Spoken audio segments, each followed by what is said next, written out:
Hello ବନ୍ଧୁଗଣ, କେମିତି ଅଛନ୍ତି? ଆଶା କରୁଥିବି ବହୁତ ଭଲ ଥିବେ। ମୋର ବହୁତ ଭଲରେ ଅଛି। କାହିଁକିନା ଆଜି ଦେଖନ୍ତୁ ଜାଣିପାରିବେ, ଦେଖନ୍ତୁ ଜାଣିପାରୁଥିବେ thumbnail ଦେଇକି ମୁଁ କେଉଁ ଜିନିଷ ବନେଇଛି। ଦେଖନ୍ତୁ ଭଲ କି ଆପଣ ବକ୍ସଟି ଦେଖିପାରୁଥିବେ। ଗୋଟିଏ ଯନ୍ତ୍ରଟି ଆପଣ ବହୁତ ଶକ୍ତିଶାଳୀ ଅଟେ। ଦେଖନ୍ତୁ ଏ ଯନ୍ତ୍ରଟି ଯାହାକି ମୋହିନୀ ବିଧି ଯନ୍ତ୍ରଟି। ଆପଣ ଏ ମୋହିନୀ ଯନ୍ତ୍ର ଗୋଟିଏ ଲୋକ କରିପାରିବେ, ସର୍ବଜନ କରିପାରିବେ, ସବୁ ଲୋକ କରିପାରିବେ। ଦେଖନ୍ତୁ କେମିତି କରିବେ, କାଣା କରିବେ, ଚାଲନ୍ତୁ ଜାଣିବା। ଏ ବିଧି ଯନ୍ତ୍ରଟି ଦେଖିନେବା, ତାପରେ ହିଁ ଆପଣଙ୍କୁ କହିଦେବି ସେ ଏକ୍ସପେରିମେଣ୍ଟ କରିବେ। ଦେଖନ୍ତୁ ମୁଁ ଯନ୍ତ୍ର ପରୀକ୍ଷା କରୁଥିଲୁ, ସେଥିପାଇଁ ମୁଁ ଚାଲନ୍ତୁ ଯନ୍ତ୍ର ଲେଖିଦେବି, ତାପରେ ଆପଣଙ୍କୁ କହିଦେବି ହେଲା।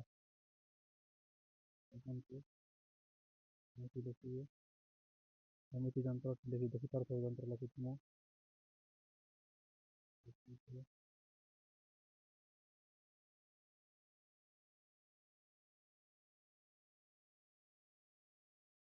ଦେଖନ୍ତୁ ଦେଖିପାରୁଥିବେ ଭଲ ସେ।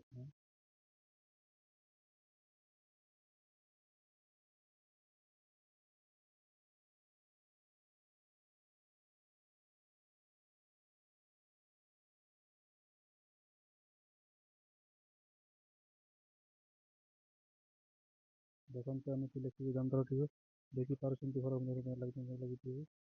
ଏଠାରେ ଲେଖିବେ ନାମ, ଏଠାରେ ଲେଖିବେ ନାମ। ଦେଖନ୍ତୁ ଏଠାରେ ଲେଖିବେ ନାମ। କ'ଣ ଲେଖିବେ ଦେଖନ୍ତୁ, ନାମ ମୁଁ କାହିଁକି ଲେଖିଲି ଆପଣ ଭାବୁଥିବେ ନାମ କାହିଁକି ଲେଖିଛି। ଦେଖନ୍ତୁ ଏ ଯନ୍ତ୍ରରେ ନାମ ଲେଖିଲେ ମାତ୍ର କ'ଣ ହେବ, ଦେଖନ୍ତୁ ଯେମିତି ମୁଁ ଯନ୍ତ୍ର ଲେଖିଛନ୍ତି ଲେଖିବେ। ଦେଖନ୍ତୁ ସର୍ବଜନ ପାଇଁ ହେଲେ ଏଠାରେ ଆପଣଙ୍କ ନିଜ ନାମ ଦେବାକୁ ପଡ଼ିବ। ଯାହାକି ସର୍ବଜନ, ଆପଣଙ୍କୁ ସର୍ବଜନ ମୋହିନୀ କରିବାକୁ ଚାହୁଁଥିଲେ ନିଜ ନାମ ଦେବେ। ଏଠାରେ ଯେଉଁ ନାମ ଲେଖିଛି ତାର ନିଜ ନାମ ଦେବେ। ଏଠାରେ ଉପରେ ବି ନାମ ଦେବେ ହେଲା। ଏଠାରେ ନାମ ଦେବେ, ଏଠାରେ ବି ନାମ ଦେବେ, ଏଇଠାରେ ନାମ ଦେବେ, ତଳ ଉପରେ ନିଜ ନାମ ଦେବେ ହେଲା। ସର୍ବଜନ କରିବା ଚାହୁଁଥିଲେ ନିଜ ନାମ ଦେବେ। ଆଉ କୌଣସି ସ୍ତ୍ରୀକୁ ଅଥବା ପୁରୁଷ ଗୋଟେ ଜଣ କରିବା ହେଲେ ସେ ଯାହାକୁ ଆପଣ ମୋହିନୀ କରିବାକୁ ଚାହୁଁଥିଲେ ସେ ଲୋକର ନାମ ତଳେ ଦେବେ ହେଲା। ସେ ଲୋକ ତଳେ ସେ ନାମଟି ଦେବେ।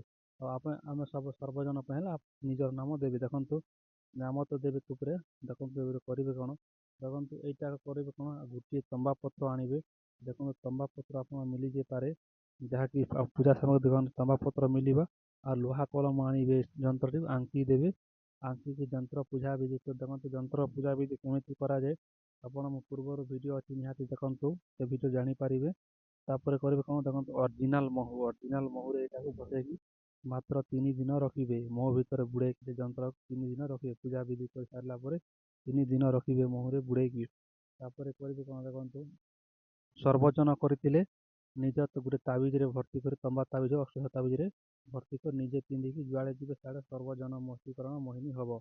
ଆଉ ଜଣେକ କରିଥିବେ ବୋଲେ ସେ ଯନ୍ତ୍ରଟି କାଢ଼ିକି ଆପଣ ନଦୀରେ ଭସାଇ ଦେବେ।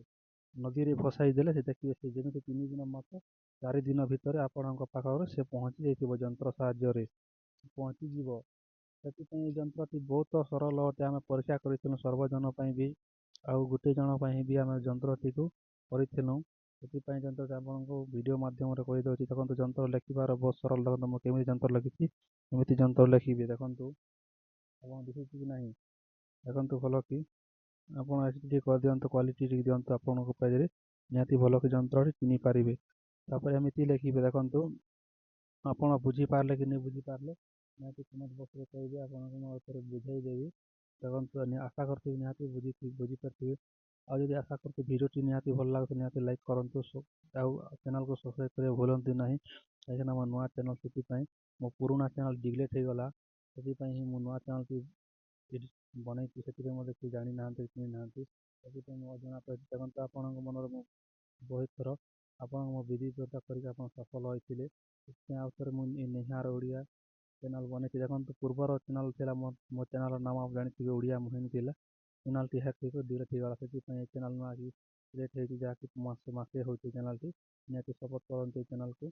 ଆଶା କରୁଥିବି ଭିଡ଼ିଓଟି ଭଲ ଲାଗିଥିଲେ ନିହାତି ଲାଇକ୍ ସବସ୍କ୍ରାଇବ୍ ଚ୍ୟାନେଲ କରନ୍ତୁ। ରହିଲି, ଜୟ ଜଗନ୍ନାଥ। Next video ଦେଖାବା।